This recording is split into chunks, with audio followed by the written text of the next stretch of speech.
Yewale Motors बद्दलच्या काय कोणत्या गोष्टी विशेष वाटल्या? म्हणजे आपण इतर ठिकाणी सर्व्हिसिंगला जात होतो तिथे आपल्याला जर एखादी गोष्ट चेंज करायची नसेल तरी त्यासाठी इन्सिस्ट केलं जातं की तुम्हाला हे आत्ताच चेंज करणं गरजेचं आहे किंवा ही करावीच लागेल. म्हणजे त्यासाठी आपल्याला इन्सिस्ट केलं जातं. पण इथे जर ती एखादी गोष्ट चेंज करायची नसेल किंवा ती खरंच खराब नसेल तर त्यासाठी आपल्याला गाईड केलं जातं की हे आपण कधी चेंज करू शकतो किंवा आता चेंज करण्याची गरज आहे किंवा नाही.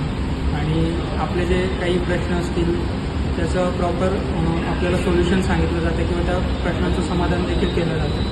जसं इतर ठिकाणी आपण काही विचारलं तर ते बऱ्याच वेळेस आपला अनुभव असा असतो की टाळाटाळ केली जाते किंवा मग त्या प्रश्नाचं आपलं पूर्णपणे समाधान नाही केलं जात. तर ती गोष्ट मला मार्केटपेक्षा इथे वेगळी जाणवली आणि स्वतः लक्ष दिलं जातं प्रत्येक बाईककडे की त्यामध्ये खरंच अजून काही जसं कस्टमरने सांगितलं त्या व्यतिरिक्त पण काही दुसरं